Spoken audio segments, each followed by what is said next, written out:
बच्चों, तो आज हम लोग फिर से अपने क्लास में प्रेजेंट हो गए।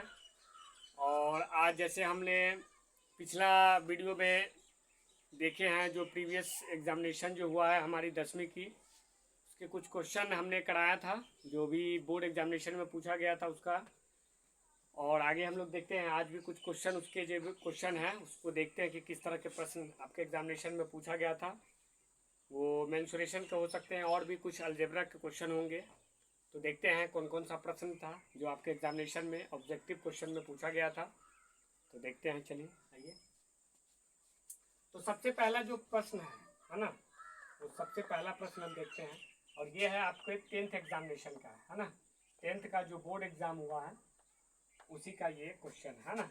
बोर्ड एग्जाम हुआ है 2023 वाला, उसी का ये क्वेश्चन है ना। बोर्ड एग्जाम का क्वेश्चन है। तो हम लोग देखते हैं। सबसे पहला प्रश्न हम लोग लेते हैं मेंसुरेशन से, ठीक है। तो पहला प्रश्न में है कि एक वृत्त का क्षेत्रफल दे रखा है। क्या दे रखा है? एक वृत्त का क्षेत्रफल। एकदम आसान क्वेश्चन सब पूछता है एग्जामिनेशन में, बस बच्चे को अच्छे से प्रैक्टिस करना चाहिए, है ना। एक वृत्त का क्षेत्रफल 154 सेंटीमीटर स्क्वायर है ना, कॉमा। तो इसका व्यास बताना। तो क्या बताना? तो इसका व्यास, तो इसका व्यास है, तो इसका व्यास है, ये आपको बताना है। एक वृत्त का क्षेत्रफल 154 सेंटीमीटर स्क्वायर है, तो इसका व्यास है। अब देखिए, वृत्त होता क्या, हमने अपने वीडियो में बता रखा है वृत्त के बारे में। तो आप जिन भी बच्चे को वृत्त के बारे में जानकारी चाहिए या पढ़ना होगा, वो हमारे प्रीवियस वीडियो को जाके देख सकते हैं, सब्सक्राइब कर सकते हैं हमारे चैनल को ज़्यादा जानकारी के लिए और आगे पढ़ाई करने के लिए, और लाइक शेयर कमेंट्स भी कर सकते हैं, ठीक है। तो देखिए, ये एक वृत्त है, ये क्या है? एक वृत्त है, ठीक है। और वृत्त में बीचों बीच में एक होता है, केंद्र होता है, जिसको सेंटर इंग्लिश में कहते हैं। और इसका एरिया दे रखा है, वृत्त का एरिया दे रखा है 154 सेंटीमीटर स्क्वायर, है ना। और हमें क्या निकालना है? डी, यानी इसका व्यास निकालना है ना। तो ये होती है इसकी त्रिज्या, ठीक है। और इस पूरे वाले भाग को हम बोलते हैं डी, यानी व्यास, ठीक है। तो d बराबर, जैसा कि हम जानते हैं कि d बराबर होता है 2 इंटू आर, यानी 2 गुने त्रिज्या होता है ना। तो सबसे पहले तो हमें r का वैल्यू ज्ञात करना होगा, यानी त्रिज्या का वैल्यू, है ना। तो हम लोग जानते हैं कि एरिया का फॉर्मूला होता है, वृत्त का जो एरिया होता है वो होता है पाई आर स्क्वायर। क्या होता है? पाई आर स्क्वायर बराबर होगा 154, ठीक है। पाई का मान जानते हैं 22/7 गुने आर स्क्वायर बराबर होता है 154, ठीक है। तो आर स्क्वायर बराबर हम लिख सकते हैं 154, और क्रॉस मल्टीप्लिकेशन से 7 ऊपर और 22 को नीचे रखेंगे। 22 से जब कट करेंगे तो 7 मतलब कटेगा 22, ठीक है। 22 से 7 मतलब 154 कटेगा। तो आर स्क्वायर बराबर हो जाएगा 7 का स्क्वायर, ठीक है। स्क्वायर से स्क्वायर कैंसिल, आर बराबर हो जाएगा 7। यानी त्रिज्या हमें कितनी प्राप्त हो रही है? त्रिज्या हमारी आ रही है 7 सेमी की।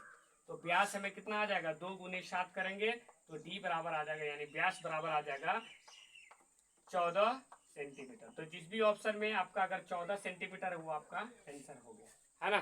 जिस ऑप्शन में 14, इसी को हम लोग क्या कहते हैं? व्यास कहते हैं। डी को ही व्यास कहते हैं, जो सबसे बड़ी क्या होती है? जीवा होती है। किसी भी वृत्त में सबसे बड़ी जीवा क्या होती है? व्यास होती है। तो डी को, डी फॉर डायमीटर, डायमीटर को ही व्यास कहते हैं। तो सबसे पहले हम क्षेत्रफल दिया था, तो क्षेत्रफल से उसकी त्रिज्या निकाल ली, और त्रिज्या से व्यास और त्रिज्या में जो संबंध होता है, व्यास बराबर होता है 2 गुने त्रिज्या, उसके द्वारा हम व्यास निकाल लिए। तो व्यास हमारा आया 14 सेंटीमीटर। तो जिस भी ऑप्शन में आपको ये 14 सेंटीमीटर होगा वो आपका आंसर हो जाएगा, ठीक है। तो पहला प्रश्न को देख लिए। अब नेक्स्ट प्रश्न को देखते हैं कि नेक्स्ट जो प्रश्न है आपका वो किस प्रकार का है ना, ठीक है। तो नेक्स्ट प्रश्न को हम लोग देखते हैं आगे। चलिए बता दिया जाए, नेक्स्ट प्रश्न को देखते हैं।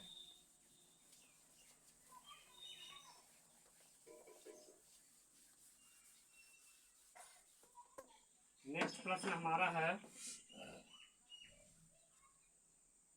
देखा जाए इसमें दे रखा है। नेक्स्ट जो दूसरा जो प्रश्न है वो है कि एक समबाहु त्रिभुज का क्षेत्रफल है ना। एक समबाहु, समबाहु, ठीक है, ठीक है, त्रिभुज का क्षेत्रफल, एक समबाहु त्रिभुज का क्षेत्रफल एक समबाहु त्रिभुज का क्षेत्रफल 36√3 सेंटीमीटर स्क्वायर है ना, ठीक है, कॉमा, तो इसकी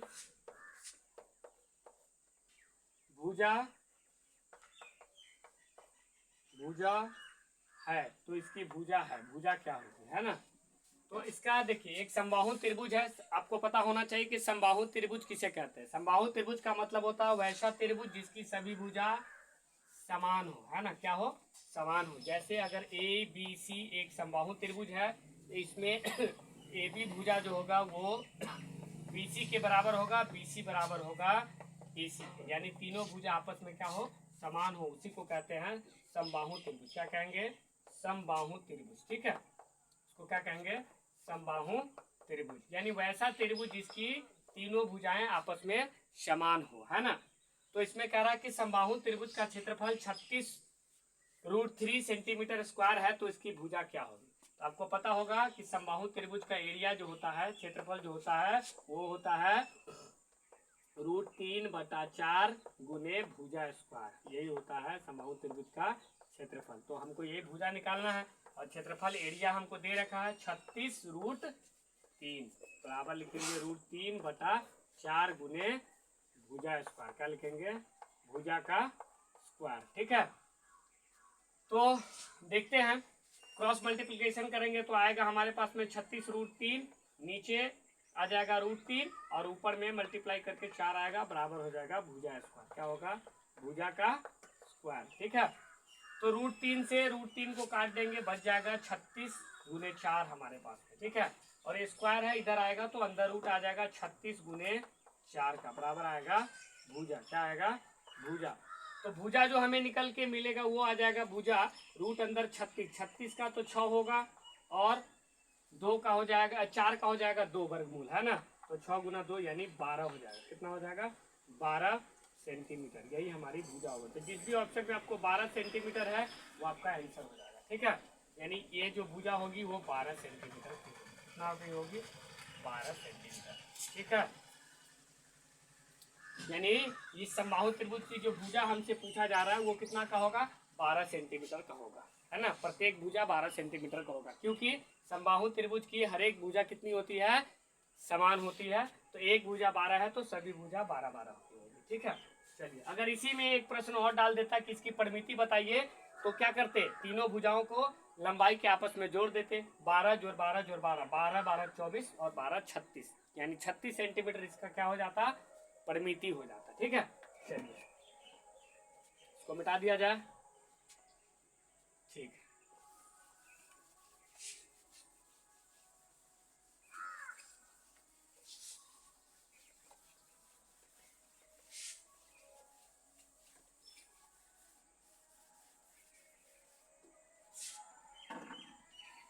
नेक्स्ट क्वेश्चन देखते हैं।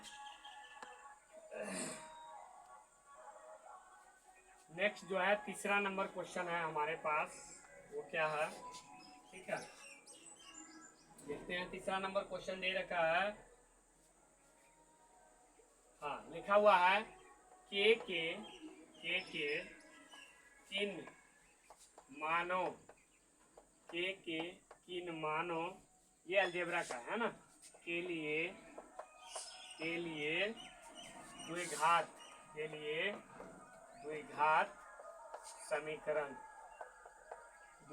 समीकरण, ठीक है, 9x² + 3kx + 4 बराबर 0, के मूल, क्या लिखा है, के मूल वास्तविक,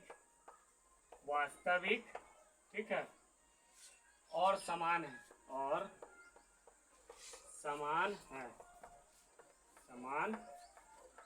किस मान के लिए, के किस मान के लिए, है ना, यानी के का मान आपको बताना है, जबकि द्विघात समीकरण दे रखा है।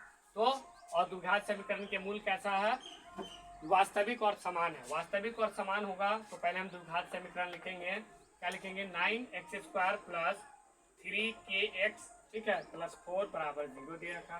तो इसको x² के कोफिशिएंट को यानी गुणांक को क्या बोलते हैं, a बोलते हैं, जो a है 9, x के गुणांक को क्या बोलते हैं, b बी बोलते हैं, जो बी है 3k, और सीधा जो कांस्टेंट टर्म होता है, ठीक है, उसको हम लोग बोलते हैं सी, यानी हो जाएगा 4। और जब ये इसका मूल जो वास्तविक और समान है तो इसका विवेचक का जो फॉर्मूला होता है, यानी विवेचक का जो फॉर्मूला जो होगा, या फिर हम कह सकते हैं क्या, विवेचक बी स्क्वायर माइनस 4ac जो होगा वो 0 के बराबर होगा। क्या होगा? बी स्क्वायर माइनस 4ac किसके बराबर होगा? 0 के बराबर होगा। बी स्क्वायर, बी कितना है तो 3k का स्क्वायर माइनस 4 गुने ए कितना है 9 है, और सी कितना है 4 है, बराबर हो जाएगा 0।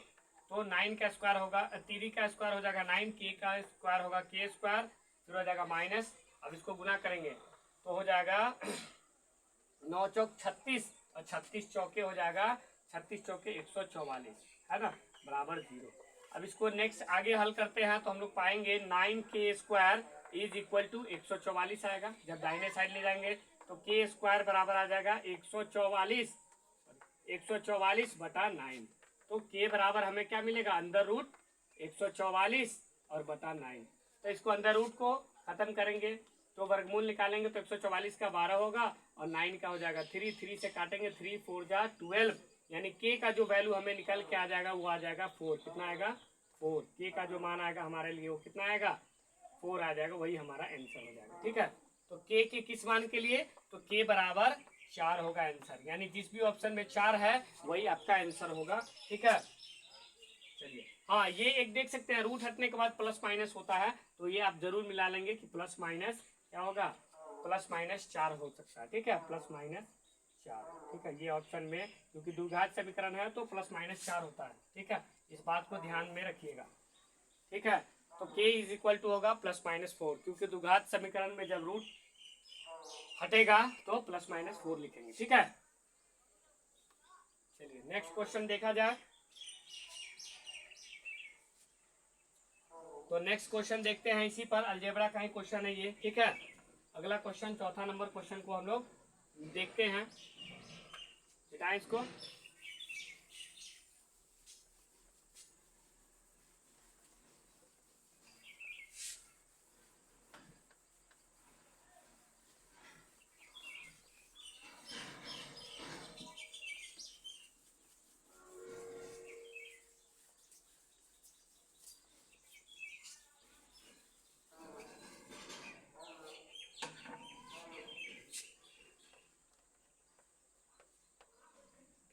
चौथा नंबर प्रश्न देखते हैं। लिखा है इसमें, यदि समीकरण, क्या लिखा है? यदि समीकरण 2x स्क्वायर, ठीक है, plus px minus 3 is equal to 0 का एक मूल, क्या है? का एक मूल, यानी मूल को इंग्लिश में बोलते हैं रूट, है ना, -3 हो कॉमा तो p का मान, ठीक है, p का मान होगा। p का मान क्या होगा वही बताना है ना, p का मान क्या होगा। तो दिया हुआ है, यदि समीकरण 2x स्क्वायर प्लस px, है ना, -3 बराबर 0 है, का मूल, एक मूल दिया -3, तो p का मान क्या होगा। ठीक है, तो आपको निकालना है ये सवाल। कैसे निकालेंगे? जब एक मूल दे रखा है आपको तो दूसरा मूल निकालने के लिए क्या करेंगे? हम दूसरा मूल को कैसे निकालेंगे? दूसरा मूल को निकालेंगे किस तरह से? तो लिखेंगे 2x स्क्वायर प्लस px और -3 बराबर 0। ठीक है, p का मान बताना कि p के किस मान के लिए होगा, है ना। तो एक मूल दे रखा है, यानी हम जब x का वैल्यू -3 लेंगे, कितना लेंगे?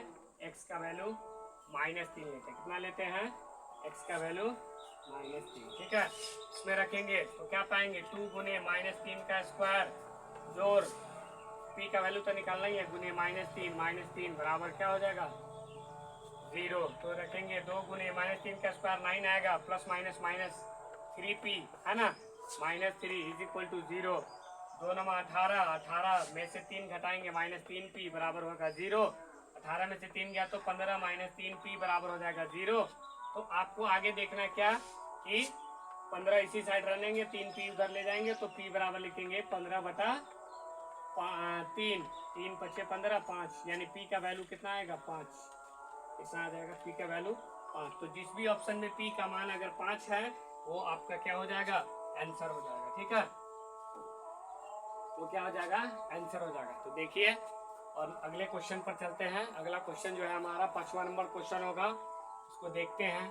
ठीक है, किस तरह से इसको हल किए हैं, मिलाइए और समझिए।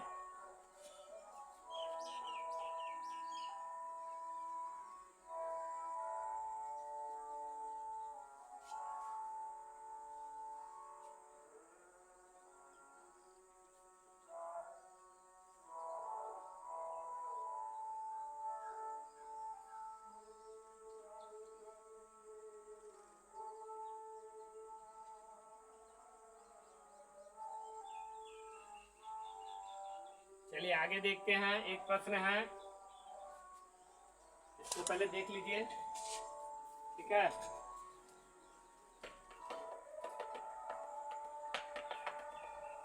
आगे का प्रश्न देखते हैं, इसको मिटा दिया जाए।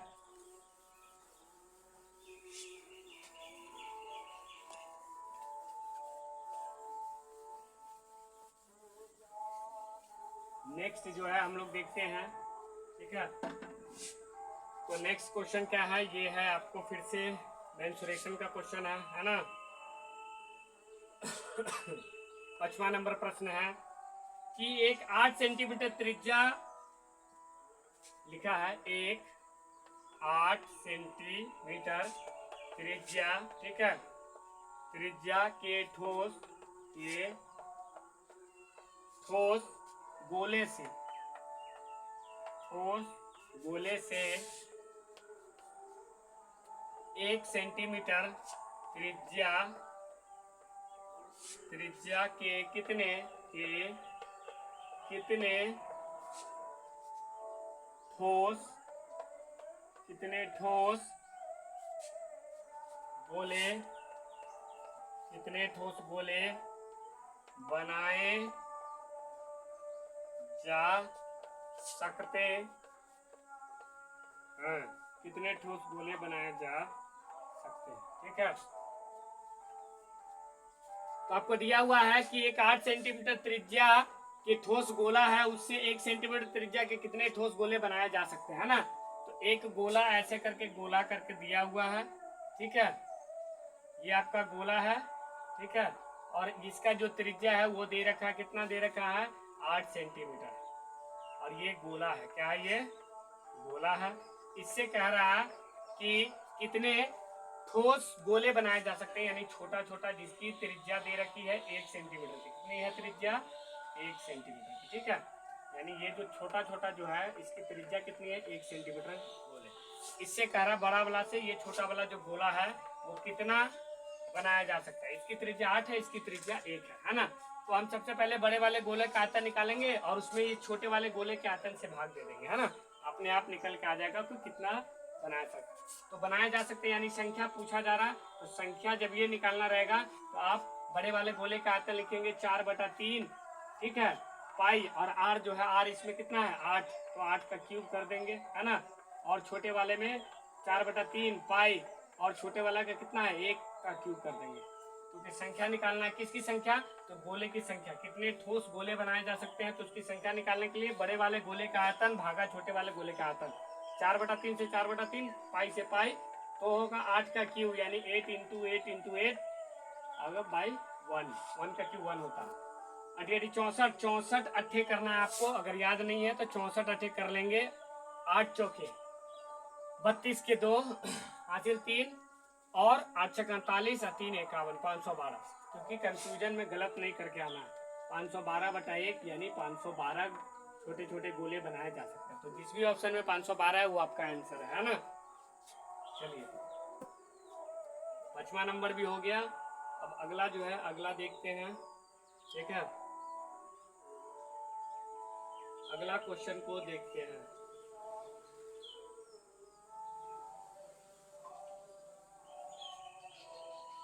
चलिए अगला क्वेश्चन देखते हैं। ये भी 6ठा नंबर प्रश्न होगा। 6ठा नंबर प्रश्न को हम लोग देखते हैं और उसको आगे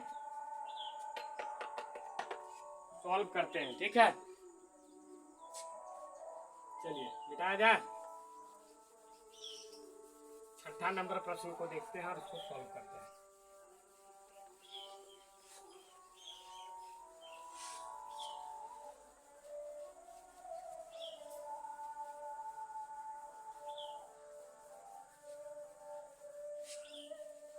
छठा नंबर क्वेश्चन को देख के सॉल्व किया जाए। 6 नंबर क्वेश्चन, छठा नंबर क्वेश्चन में दिया है कि एक धातु के पाइप, बहुत लंबा क्वेश्चन है, चलिए पढ़ा जाए, एक लिखा भी जाए, एक धातु के पाइप की बाह्य त्रिज्या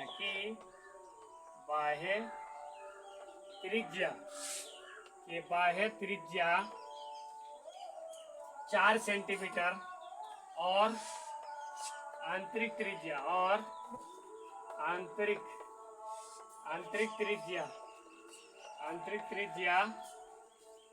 3 सेंटीमीटर है। यदि इसकी लंबाई 10 सेंटीमीटर हो, तो धातु का आयतन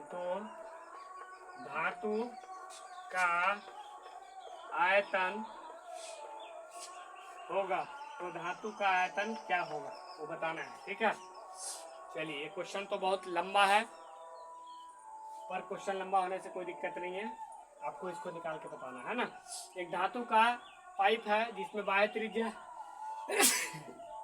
4 सेंटीमीटर है, आंतरिक त्रिज्या है 3 सेंटीमीटर। यदि इसकी लंबाई 10 सेंटीमीटर हो तो धातु का आयतन होगा, कितना होगा धातु का आयतन, सो बताना है ना। तो मान के चलिए ये पाइप है, क्या है, ये पाइप है, ठीक है। और ये पाइप है तो इसमें एक बाहरी त्रिज्या है और एक भीतरी त्रिज्या है ना। तो इस तरह से होगा ये पाइप, खोखला बेलनाकार पाइप है ना। इस तरह से है, खोखला बेलनाकार पाइप है ना। इस तरह से होगा, है ना। और आपको बताना क्या है कि इसकी हाइट भी दे रखी है, इसकी हाइट है, इसकी हाइट दे रखी है, ये जो हाइट होगी इसकी h जिसको हम लोग बोलते हैं ना, h दे रखी है 10 सेंटीमीटर। और पहले भीतरी त्रिज्या है और फिर बाह्य त्रिज्या है 4 सेंटीमीटर की, भीतरी त्रिज्या है 3 सेंटीमीटर की, ठीक है, ठीक है। तो आपको इसका आयतन बताना है, ठीक है। तो इसका आयतन बताएंगे, पहले इसको मिटा दिया जाए, ठीक है।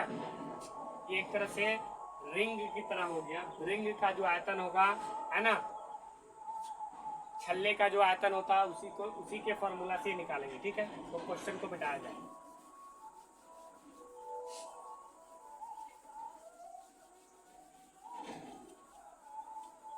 चलिए अब देखते हैं। तो बाह्य त्रिज्या को हम लोग लिखते हैं कैपिटल R 4 सेंटीमीटर, भीतरी त्रिज्या को लिखते हैं स्मॉल r 3 सेंटीमीटर, और h लिख देते हैं हम लोग इसकी लंबाई को, वो है 10 सेंटीमीटर। तो इसका आयतन पूछ रहा है, तो धातु का आयतन जो पूछ रहा है वो लिखिएगा, धातु का आयतन बराबर, है ना, आयतन बराबर कितना हो जाएगा, तो लिखेंगे ये जो पाइप है वो किस तरह का है, बेलनाकार पाइप है ना, क्या है, बेलनाकार पाइप है। तो इसको लिखेंगे पाई इंटू बड़का r स्क्वायर माइनस छोटका r स्क्वायर इंटू h। क्योंकि बेलनाकार पाइप की तरह है लेकिन ये खोखला बेलनाकार है, इसके लिए पाई, ऐसे बेलन का आयतन होता है पाई r स्क्वायर h, है ना, पाई r स्क्वायर h, लेकिन इसमें भीतरी और बाह्य त्रिज्या दोनों त्रिज्याएं दे रखी है। तो हम लोग भीतरी त्रिज्या के स्मॉल r और बाह्य त्रिज्या को कैपिटल R लेके बनाते हैं। तो हम लोग लिखते हैं 22/7, है ना, और कैपिटल R है 4, तो 4 का स्क्वायर, स्मॉल r है 3 का स्क्वायर इंटू 10। तो लिखेंगे 22/7 गुने हो जाएगा, 4 का स्क्वायर होता है 16, 9, 3 का स्क्वायर होता है 9, ठीक है, सॉरी माइनस, गुने हो जाएगा 10, तो हो जाएगा 22/7, 16 में से 9 गया तो 7 गुने 10, 7 से 7 कैंसिल हो जाएगा, 22 गुने 10 करेंगे तो हमें क्या मिलेगा, 220 सेंटीमीटर आयतन पूछ रहा तो क्यूब हो जाएगा, है ना। तो 220 सेंटीमीटर क्यूब जिसमें है वो उसका आंसर होगा, ठीक है, यही आपका उसका आयतन होगा, है ना। चलिए आगे देखते हैं। आगे है और भी है, एक 7वां नंबर प्रश्न है, वो भी है मेंसुरेशन का ही क्वेश्चन है, उसको भी देखा जाए। ठीक है, इसको मिटा दिया जाए। अगला है 7वां नंबर क्वेश्चन को देखते हैं। चलिए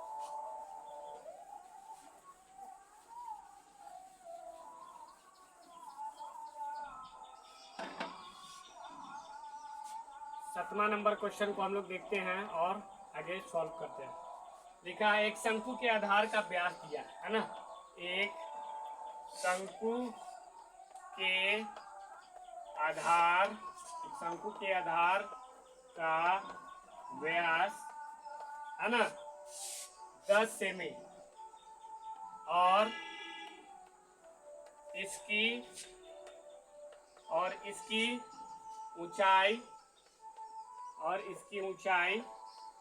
12 सेमी है, तो शंकु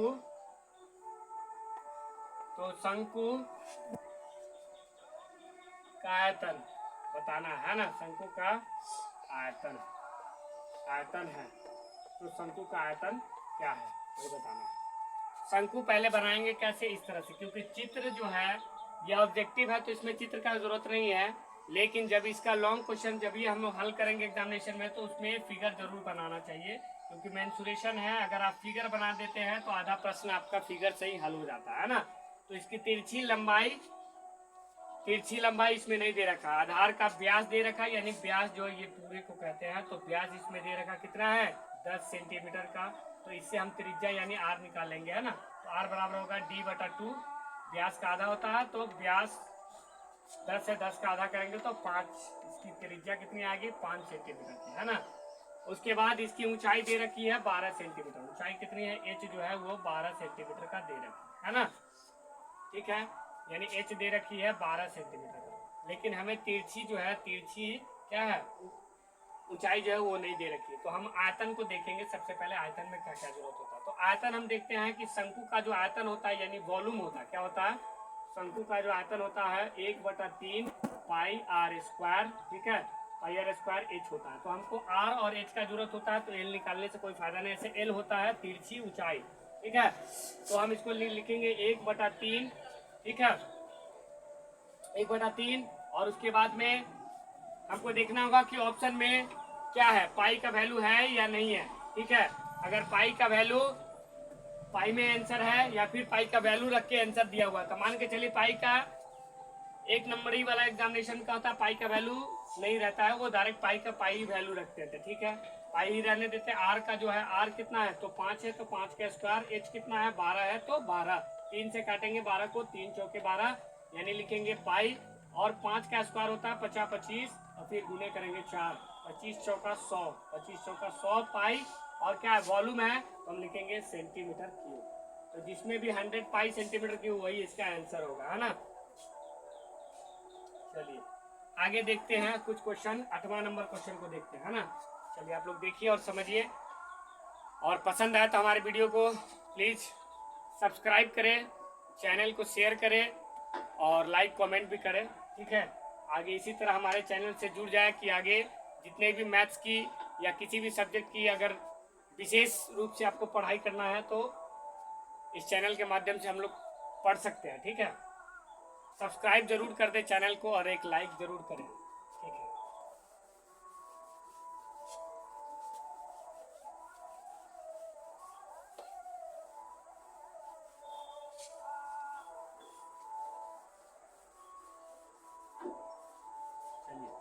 नेक्स्ट जो क्वेश्चन है वो है आपका 8वां नंबर क्वेश्चन। उसमें है बिंदु, क्या दिया है बिंदु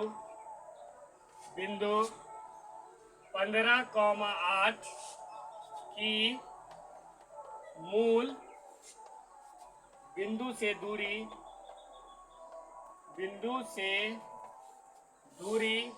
मूल बिंदु से दूरी क्या होगी, मूल बिंदु से दूरी क्या होगी। ठीक है, तो बिंदु दिया हुआ है 15,8 कि मूल बिंदु से दूरी क्या होगी। तो मूल बिंदु आपको पता है कि मूल बिंदु किसको कहते हैं, ओरिजिन को, है ना। इंग्लिश में क्या बोलते हैं इसको, ओरिजिन। तो ओरिजिन जो होता है वो क्या होता है, इस वाले पार्ट को ओरिजिन कहते हैं जो 0,0 होता है ना, यही मूल बिंदु है। ये वाई एक्सिस है, ये एक्स एक्सिस है ना। तो मूल बिंदु से दूरी पूछ रहा है, यानी 0,0 से पूछ रहा है कि आपकी दूरी कितनी होगी, है ना। तो वो निकालने के लिए दूरी का जो फॉर्मूला होता है कोऑर्डिनेट ज्योमेट्री का ये पार्ट है, ठीक है। तो मूल बिंदु से दूरी होती है, आपको देखना होगा मूल बिंदु से आपकी दूरी पूछ रही है कि किसका, 15,8 की, है ना। तो मान लीजिए 15 - 0 का स्क्वायर, फिर ऐड करेंगे यानी x2 - x1 का स्क्वायर, फिर प्लस करेंगे y2 - y1 का स्क्वायर, यानी 8 - 0 का स्क्वायर, है ना। ये फॉर्मूला होता है। तो 15 का स्क्वायर हो जाएगा, क्योंकि 15 - 0 यानी 15 का स्क्वायर, 8 - 0 यानी 8 का स्क्वायर, है ना। 15 का स्क्वायर हम लोग को पता है 225 है, 8 का स्क्वायर होता है 64, यानी हो जाएगा 289, ठीक है, 289। और ये आता है 17। तो 17 जितनी भी होगी, 17 इकाई मान के चलिए, 17 जिस भी ऑप्शन में आंसर होगा वही आपका इसका आंसर हो जाएगा, ठीक है।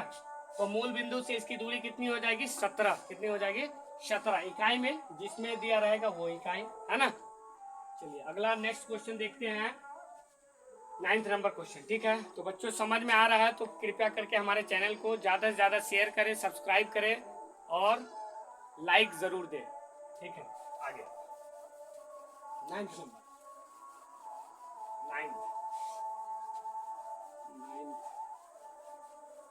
9th नंबर क्वेश्चन देखते हैं कि 9th नंबर क्वेश्चन क्या कह रहा और किस तरह का प्रश्न है। तो 9वां नंबर क्वेश्चन में है, ठीक है। 9वां नंबर क्वेश्चन में जो दे रखा है वो आपको 9वां नंबर क्वेश्चन में है, ठीक है। चलिए एक क्वेश्चन है, यदि किसी, क्या लिखा है, यदि किसी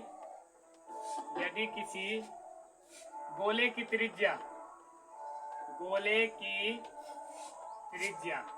यदि किसी गोले की त्रिज्या, है ना, 3 गुनी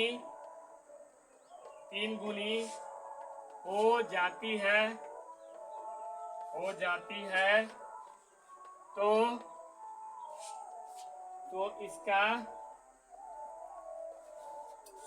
तो इसका आयतन हो जाएगा। अगर गोले की त्रिज्या 3 गुनी हो जाएगी तो इसका आयतन हो जाएगा। कितना आयतन हो जाएगा, है ना। अगर गोले की त्रिज्या 3 गुनी हो जाएगी तो इसका आयतन, तो मान के चलिए हम इसमें 2 केस लेते हैं। पहला लेते हैं, पहले वाला केस, है ना, और फिर बाद में, है ना। अगर पहले त्रिज्या है r, है ना, पहले क्या है त्रिज्या r, है ना, और उसके बाद में त्रिज्या कितनी हो जा रही है, 3 गुनी। कितनी हो जा रही है त्रिज्या, तो त्रिज्या पहला केस में है r और दूसरा केस में तो त्रिज्या हो जा रही है 3 गुनी यानी 3r, है ना। तो पहले हम लोग देखते हैं गोले का आयतन यानी वॉल्यूम देखते हैं, तो 4/3 पाई r क्यू रहेगा, है ना। लेकिन बाद वाला केस में देखेंगे तो 4/3 पाई और r के स्थान पर 3r का क्यू कर देंगे, है ना। तो हो जाएगा कितना, 4/3 और पाई को पाई रहने देंगे, 3 का क्यू हो जाएगा 3 × 9 9 × 27, कितना हो जाएगा 27 r का क्यू होगा ना। तो हम काटेंगे 3 से तो कितना आ जाएगा हमारा, 3 × 9 = 27, ठीक है। तो हो जाएगा, इसको हम लिख सकते हैं, कितना लिख सकते हैं आपको 9 × 36, क्या लिखेंगे 36 पाई r का क्यू लिख देंगे, है ना। तो इसमें कितना गुना हो जाएगा वो हमको देखना है ना, कितना गुना हो जाएगा वही देखना है हमको। तो चलिए ठीक है, मिलाते हैं कि कितना गुना हो जाएगा। तो इस हिसाब से आपको देखिए एक लॉन्ग प्रोसेस हो जाएगा, तो इसको हम ऐसे ही रहने देंगे, काटने का कोई जरूरत नहीं है, आप इसको ऐसे ही रहने दीजिए, है ना। और आपको मिलाना है ना, तो देखेंगे 4/3, है ना, पाई को पाई और 3 का क्यू हो जाएगा 27 और r का क्यू, है ना। तो इसको हम लिख देंगे 27 लिखेंगे और फिर गुना करके 4/3 पाई r का क्यू, है ना। तो पहले कितना था, पहले केस में था 4/3 पाई r क्यू और दूसरे केस में आ जाएगा 27 आ रहा है एक्स्ट्रा और 4 पाई r क्यू, तो इसमें भी है। इसका मतलब हो जाएगा 27 गुना, कितना हो जाएगा आयतन, 27 गुना हो जाएगा उसका आयतन जो हो जाएगा, कितना हो जाएगा आयतन 27 गुना, ठीक है, 27 गुना उसका आयतन हो जाएगा, ठीक है। अब अगला 10वां नंबर प्रश्न को हम लोग देखते हैं, ठीक है। तो जिस भी ऑप्शन में 27 लिखा रहेगा वो आपका आंसर है, ठीक है। चलिए नेक्स्ट क्वेश्चन हम लोग देखते हैं 10th नंबर, ठीक है। 10वां नंबर क्वेश्चन को हम लोग देखते हैं। ठीक है, तो 10वां नंबर क्वेश्चन देखते हैं। ठीक है,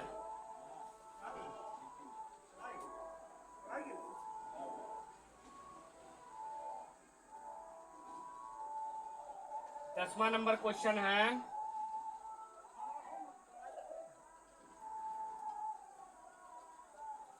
चलिए 10वां नंबर क्वेश्चन देख लेते हैं हम लोग। लास्ट क्वेश्चन है, देखते हैं। यदि किसी, क्या लिखा है, यदि किसी अर्धगोले, ठीक है, यदि किसी अर्धगोले के संपूर्ण ठीक है, पृष्ठ का क्षेत्रफल, यदि किसी संपूर्ण पृष्ठ का क्षेत्रफल 462 सेंटीमीटर स्क्वायर है ना, है, ठीक है, तो उसका व्यास होगा। तो उसका व्यास पूछ रहा, तो क्या पूछ रहा, उसका व्यास होगा। क्या पूछ रहा है, व्यास होगा। तो व्यास आपको बताना है कि उसका व्यास क्या होगा, है ना। तो आपको पता होना चाहिए